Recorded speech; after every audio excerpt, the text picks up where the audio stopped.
जी, ये topic start किया है डिटर्मिनेशन ऑफ एम्पेरिकल फार्मूला। और इस टॉपिक को इसको बाकायदा शुरू करने से पहले एक दो चीज़ें याद रखिएगा कि जब आप कोई ऑर्गेनिक कंपाउंड हवा में चलाते हैं या कोई सा भी कंपाउंड उसका केमिकल रिएक्शन होता है तो उसके बदले में नए कंपाउंड्स बनते हैं। इस डेट क्लियर? उन नए कंपाउंड्स में ऑर्गेनिक कंपाउंड के एलिमेंट भी शामिल होते हैं। लिहाजा वो ऑर्गेनिक कंपाउंड जिसको केमिकली रिएक्ट कराकर नए कंपाउंड्स बनाए गए, उस ऑर्गेनिक कंपाउंड का एम्पेरिकल फार्मूला क्या है, उसे कैसे ड्राइव किया जाता है, उसे हम आज की क्लास में डिस्कस करेंगे। बिलअमूम होता ही है कि अगर आपके पास कोई ऑर्गेनिक कंपाउंड है या कोई सा भी कंपाउंड है और इसका आप एम्पेरिकल फार्मूला मालूम करना चाहते हैं, यानी एक ऐसा कंपाउंड है जो कार्बन, हाइड्रोजन और ऑक्सीजन पर मबनी है या और भी कोई एलिमेंट्स इसके अंदर हो सकते हैं, ज़रूरी नहीं कि यही हो। ओके, तो जब इसको केमिकली रिएक्ट कराया जाएगा, वालेकुम सलाम, तो इसके बदले में बिलअमूम जो दो कंपाउंड्स बनेंगे वो ये होंगे। एक बनता है कार्बन डाइऑक्साइड और दूसरा बनता है H2O कंपाउंड। जब किसी ऑर्गेनिक कंपाउंड को हम एक छोटी सी मिसाल लेके चल रहे हैं ताकि बात समझने में आसानी हो कि रिएक्ट कराते हैं तो CO2 और H2O बनता है। ओके, अब हमें क्या मालूम करना है, यहाँ पे हमें mass of organic compound given होता है। याद है आपको, उस दिन हमने डिस्कस किया था। इसका जो मास है गिवन होगा, CO2 का मास भी गिवन होता है, H2O का मास भी गिवन होता है। इन गिवन मासेस के ज़रिए आप इस ऑर्गेनिक कंपाउंड का एम्पेरिकल फार्मूला कैलकुलेट करते हैं। ओके, उसके लिए कुछ 5 स्टेप्स बताए थे आपको एम्पेरिकल फार्मूले के। पहला स्टेप क्या था? सबसे पहले हम क्या करते हैं कि ऑर्गेनिक कंपाउंड के नतीजे में जो नए कंपाउंड्स बन रहे हैं उनमें जो एलिमेंट्स इस्तेमाल हो रहे हैं, कार्बन, हाइड्रोजन या ऑक्सीजन, उनके मासेस कैलकुलेट करते हैं। तो पहले मास ऑफ एलिमेंट्स, स्टेप 1 था आपका, अगर आपको याद है। This is called step number, नहीं भाई, हर सवाल में नहीं।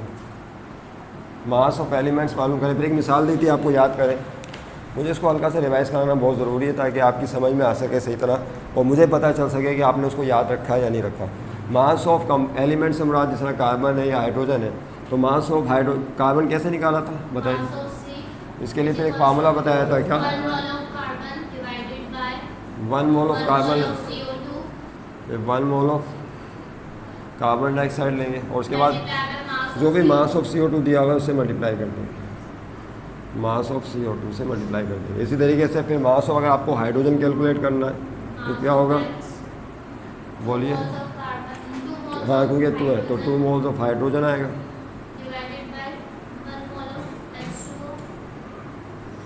1 मोल ऑफ H2 आता है, फिर मल्टीप्लाई बाय किसका मास आ जाएगा, मास ऑफ H2। ठीक है, फिर हमने एक चालाकी भी करनी कि यहाँ पे ऑक्सीजन चूँकि दोनों में है तो उसको हम एक साथ नहीं मान, हम परसेंटेजेस के बाद परसेंटेज निकालेंगे। अभी हम ऑक्सीजन का मास कैलकुलेट नहीं करेंगे। इस डेट के लिए ये पहला मरहला था। पहले मरहले में आपने देखा कि जो ऑर्गेनिक कंपाउंड है उससे जो नए कंपाउंड्स बने उनका मास क्या था, वो मास कैलकुलेट कर लेंगे हम इस फार्मूले के ज़रिए। उसके बाद स्टेप नंबर 2 में परसेंटेजेस निकालेंगे। स्टेप नंबर 2 में क्या निकालते हैं? परसेंटेजेस मालूम करते हैं, परसेंटेज के कितना फ़ीसद हिस्सा इनका मौजूद है, परसेंटेजेस ऑफ एलिमेंट्स। तो परसेंटेजेस ऑफ एलिमेंट्स में बोलिए, जो परसेंटेजेस ऑफ एलिमेंट्स हैं, एलिमेंट की परसेंटेज, यहाँ पर परसेंटेज ऑफ कार्बन है तो इसका क्या फार्मूला बताया था, याद कीजिए?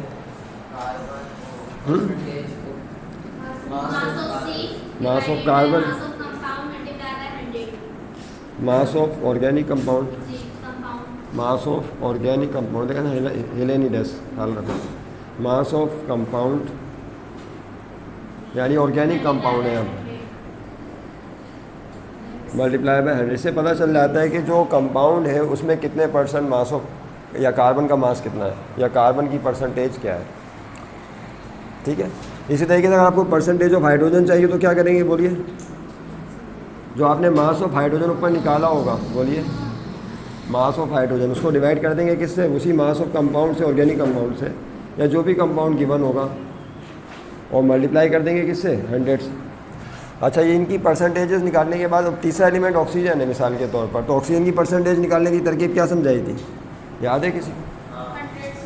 इसमें से क्या करेंगे, जो 100 टोटल परसेंटेज 100 हो तो 100% में से माइनस कर देंगे percentage of carbon plus percentage of hydrogen, यानी इन दोनों की परसेंटेज को प्लस करके 100 में से माइनस कर देंगे तो बाकी ईमानदार कौन होगा? फिर ऑक्सीजन की परसेंटेज होगी। तो एम्पेरिकल फार्मूला मालूम करते वक्त ये आपके पास लिखा हुआ काम है, नो नीड टू राइट, सिर्फ समझें, रिवाइज हो रहा है। ओके, तीसरा क्या था? तीसरा स्टेप मोल रेशोज मालूम करने का था। तीसरे स्टेप में हम मोल रेशोज निकालते हैं। इस वीडियो को बार बार देखें, बार बार इसको देखें कि किस तरह से ये काम हो रहा है, ताकि आपके जहन नशीन हो जाए। उसके बाद तीसरा क्या है? Step number 3।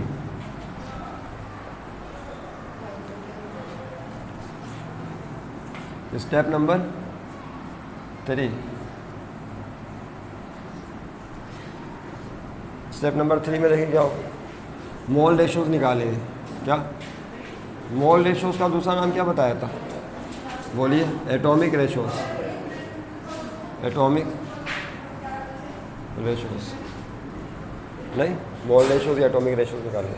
अच्छा, मोल रेशोज मिसाल पर आपको कार्बन का मोल रेशो चाहिए तो क्या करते हैं? परसेंटेज ऑफ कार्बन को डिवाइड कर देते हैं कार्बन के एटॉमिक मास। याद आ रहा है? फिर हाइड्रोजन का मोल रेशो कैसे निकालेंगे? जो हाइड्रोजन की आपने परसेंटेज निकाली होगी यहाँ पर, उसको डिवाइड कर देंगे हाइड्रोजन के एटॉमिक मास 1 से। और आखिर में कौन है? ऑक्सीजन है। तो ऑक्सीजन का मोल रेशो या एटॉमिक रेशो कैसे निकलेगा? जो परसेंटेज ऑक्सीजन की आपने निकाली होगी उसको डिवाइड कर देंगे ऑक्सीजन के एटॉमिक मास से 16 से। तो याद रहे कि तीसरे स्टेप में आपने इन एलिमेंट्स के रेशोज़ निकालने हैं। उसके लिए करना ये है कि सिंपली जो इनकी परसेंटेजेस होंगी उससे इनके एटॉमिक मासेस को डिवाइड कर दिया जाएगा, तो इनके मोल रेशोज़ आ जाएंगे। अच्छा, अब जब इनके मोल रेशोज़ या एटॉमिक रेशोज़ आएंगे तो उनमें एक रेशो ऐसा होगा जिसकी वैल्यू सबसे कम होगी, सबसे लीस्ट होगी। तो अब अगले स्टेप में क्या करना है? हमें सिंपल रेशो निकालना है। उसमें इन्हीं मोल रेशोज़ में इनमें जो सबसे लीस्ट नंबर है तीनों को उसी से डिवाइड करके सिंपल रेशो निकाले जाएंगे। स्टेप नंबर 4 होगा ये। This is step number 4। क्या करेंगे? इसमें लीस्ट रेशो निकालेंगे, लीस्ट।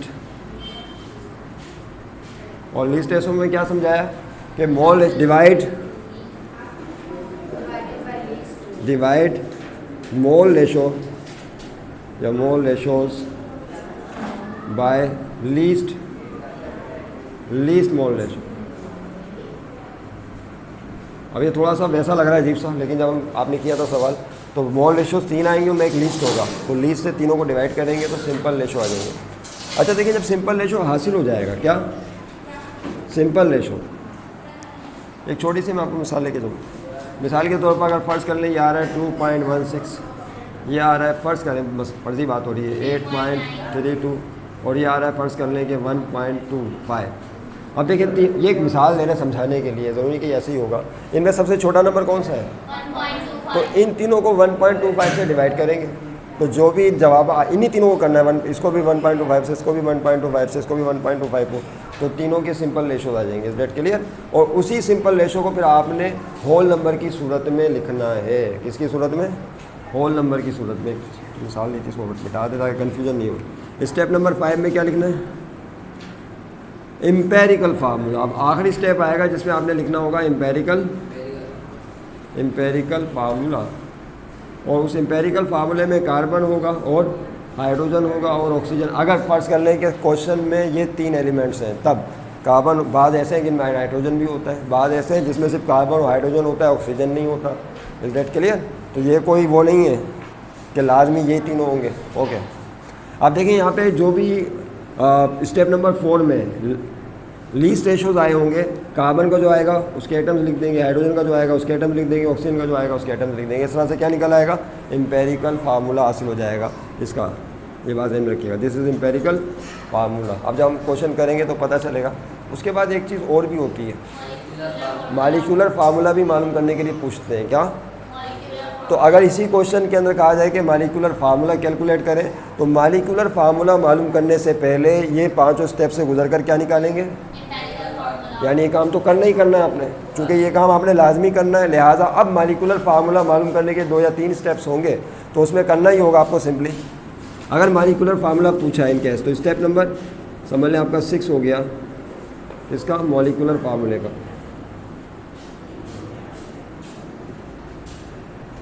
यानी ये जो ऑर्गेनिक कंपाउंड है या कोई सा भी कंपाउंड है उसका मॉलिक्यूलर फार्मूला अगर पूछ लें तो देखिए मॉलिक्यूलर फार्मूले का एक फार्मूला है, वो क्या है? शाबाश, n multiply by empirical formula. अब देखिए यहाँ पे तवज्जो रहे, एम्पेरिकल फार्मूला तो आप निकाल चुके होंगे, यहाँ पर ऊपर निकाल लिया होगा आपने जो भी एटम्स आए होंगे यहाँ पर। अब आपने क्या करना, उसको n से, अब n कैसे हासिल होगा, इसको इक्वेशन नंबर k का नाम देके छोड़ देंगे और फिर क्या निकालेंगे n कैसे निकालेंगे, तो n मालूम करने का तरीका ये होगा, ये फार्मूला है, मालिक्यूलर मास को divided by empirical formula mass, या शॉर्टली एम्पेरिकल मास लिख दें। मालिक्यूलर मास को किससे डिवाइड करेंगे, अच्छा अब मालिक्यूलर मास क्वेश्चन में गिवन होगा, मालिक्यूलर मास यानी जो भी यहाँ पर कंपाउंड है उसका मालिक्यूलर मास, या मालिकुलर वेट भी कहते हैं इसको, याद रहे, मालिकुलर मास भी कहते हैं, मास का दूसरा नाम केमिस्ट्री में कौन है, मालिकुलर वेट भी लफ्ज़ इस्तेमाल किया जाता है। तो ये क्वेश्चन में गिवन होगा। ओके, तो फिर एक मसला रह जाएगा एम्पेरिकल मास का। तो एम्पेरिकल मास कैसे निकालेंगे, एम्पेरिकल फार्मूले से, जो एम्पेरिकल फार्मूला आप निकाल चुके होंगे उसी से एम्पेरिकल फार्मूला मास कैलकुलेट कर लेंगे। दोनों कीमतें यहाँ पुट करके n निकालेंगे और n की वैल्यू पर यहाँ पुट हीट करके कार्बन हाइड्रोजन ऑक्सीजन के जो भी एटम्स होंगे उससे मल्टीप्लाई कर देंगे, तो मालिकुलर फार्मूला हासिल हो जाएगा। आइए अब मालिकुलर फार्मूले का कोई क्वेश्चन करते हैं, किए थे आपने सवाल, दोनों कर लिए थे, वाह ज़बरदस्त, शाबाश, बुक दीजिए मुझे, बहुत अच्छा, आपने कर लिया था, दोनों कर लिए थे आपने, अरीबा आपने, ब्रूज,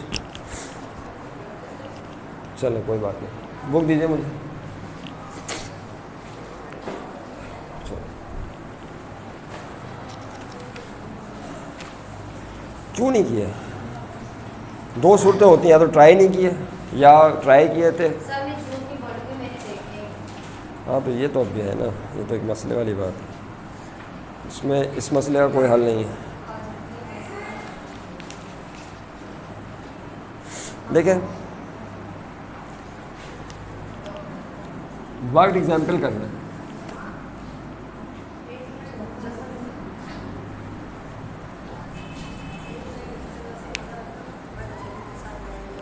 हाँ तुम कहाँ जा रही हो, मालूम को, चलो ठीक,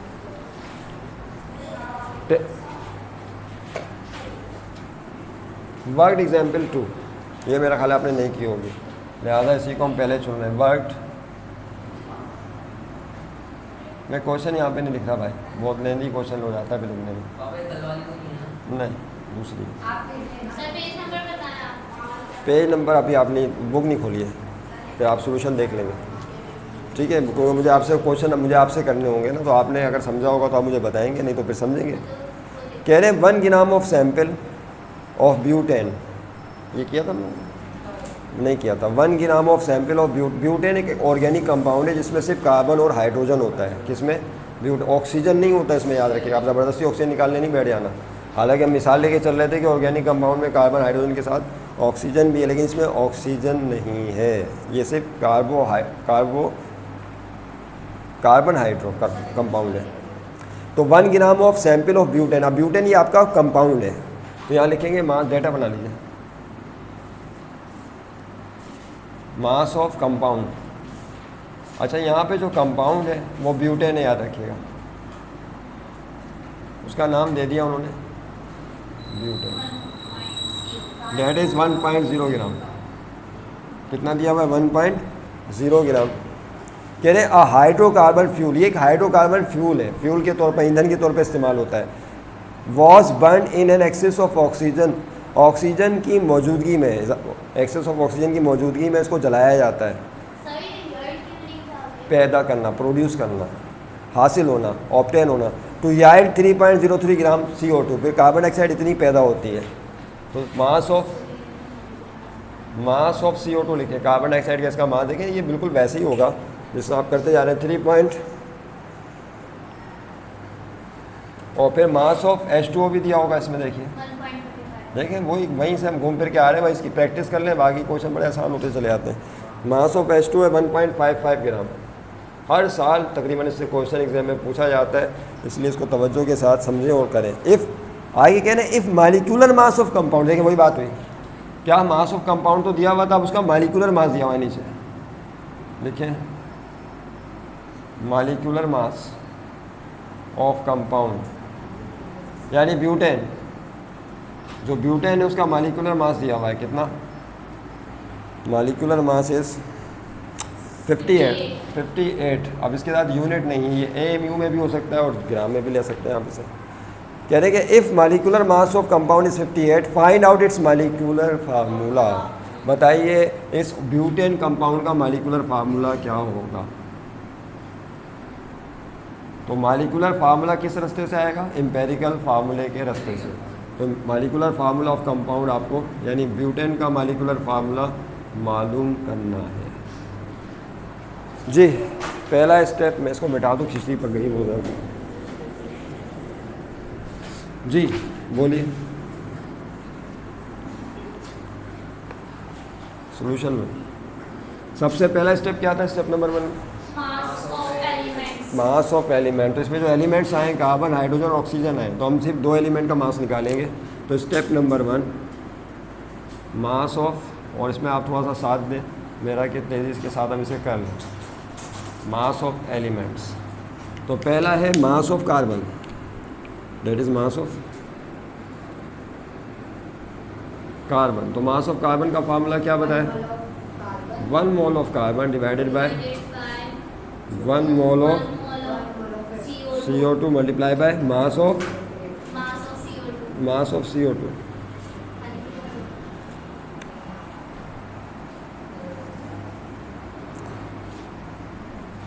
यानी 1 मोल ऑफ कार्बन को 1 मोल ऑफ उसके CO2 से डिवाइड करके मल्टीप्लाई करेंगे मास ऑफ CO2 जो गिवन है, तो उससे मास ऑफ कार्बन निकल आएगा।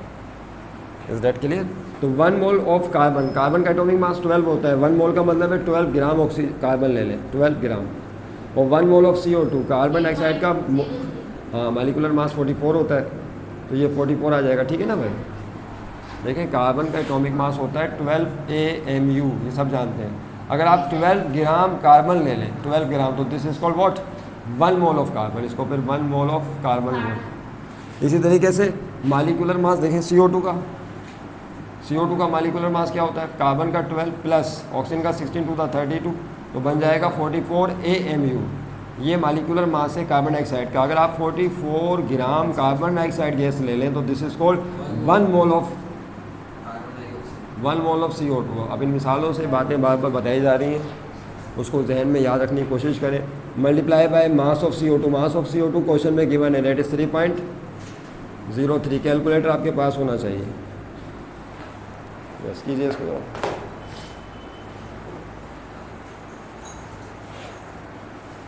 जी 0.83 ग्राम।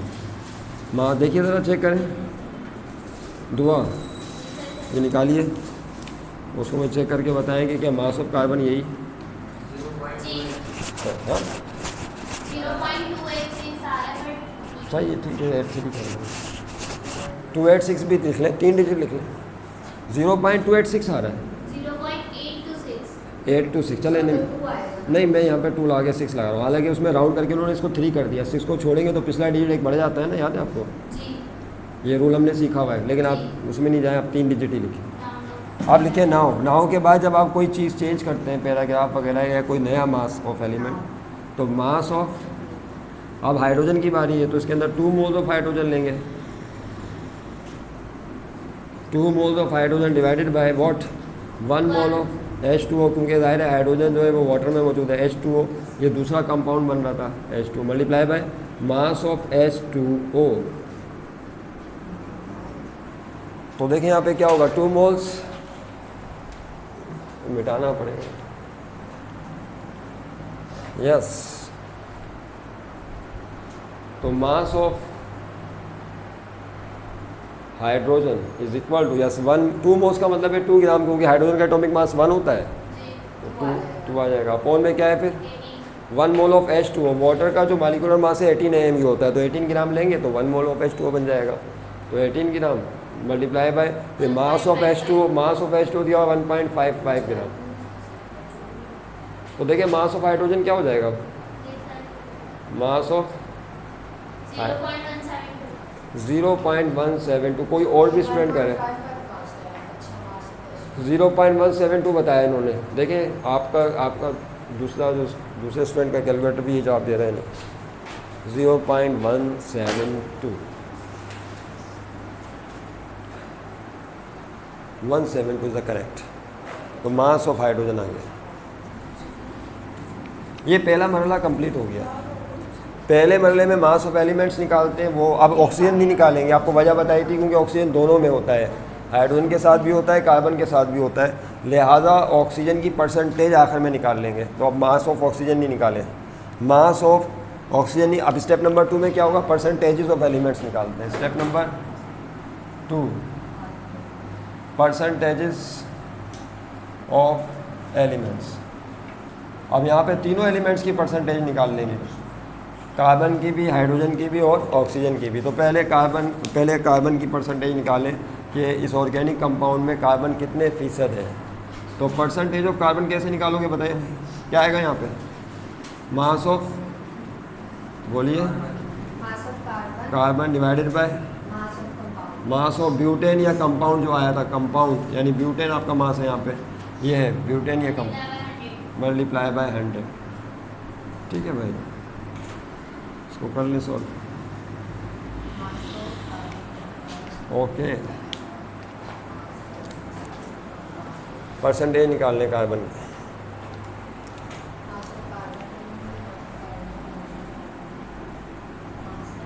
जी मास ऑफ कार्बन देखिए, मास ऑफ कार्बन क्या निकाला है, 0.826। तो mass of compound 1.0 multiply by 100। जी क्या है बोलिए, 82.6 परसेंटेज आ गई कार्बन की। इसको राउंड करके 83 भी लिख सकते हैं, ठीक 83 लिखा। उसके बाद देखिए क्या होगा, परसेंटेज ऑफ हाइड्रोजन मिटाना पड़ेगा भैया।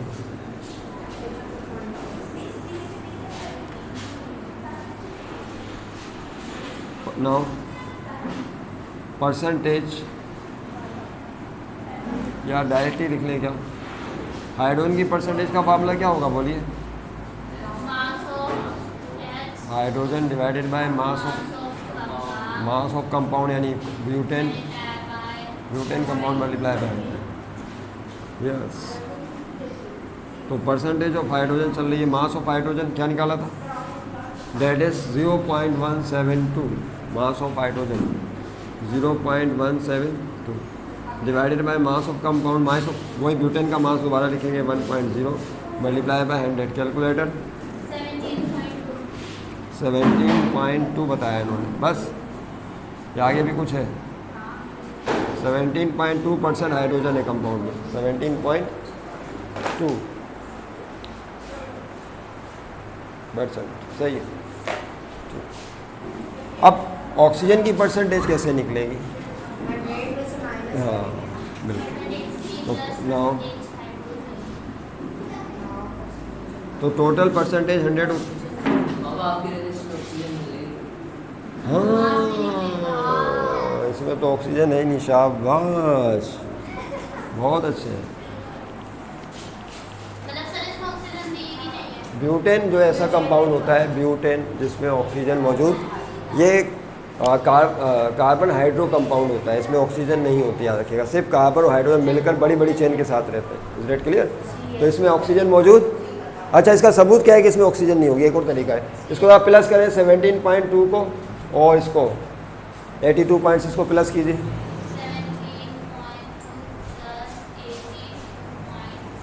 100 के करीब, यानी इसका मतलब है राउंड करने पे 100% तो बन ही गया। तो आप उसमें क्या ऑक्सीजन ज़बरदस्ती डालेंगे आप, भाई टोटल परसेंटेज तो 100 बन गई ना, तो अब उसमें ऑक्सीजन वैसे ही नहीं हो सकता, तो अब इसमें ज़बरदस्ती हो, नहीं 1% भी नहीं है ऑक्सीजन। अगर आप पूरी वैल्यूज़ लेंगे ना जिस तरह कैलकुलेटर पे, तो ये टोटल कितना आ जाएगा, 100 हो जाएगा। तो ब्यूटेन एक ऐसा कंपाउंड होता है इसमें ऑक्सीजन नहीं होती। हाँ अगर ऑक्सीजन होती, ऐसा सवाल होता है इसमें ऑक्सीजन होती, तो फिर आप परसेंटेज ऑफ ऑक्सीजन इस तरह निकालते हैं जिस तरह हम बता रहे थे, क्या करते, टोटल 100 में से परसेंटेज ऑफ कार्बन और परसेंटेज ऑफ हाइड्रोजन को माइनस कर देते हैं। लेकिन तब होता है जब ऑर्गेनिक कंपाउंड में ऑक्सीजन भी मौजूद होता है, लेकिन इस क्वेश्चन में ब्यूटेन में ऑक्सीजन नहीं होती है। अब क्या करेंगे बताइए, बोलिए, mole ratio, step number 3,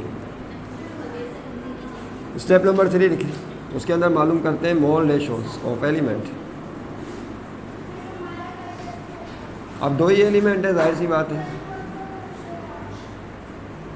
mole ratios of element.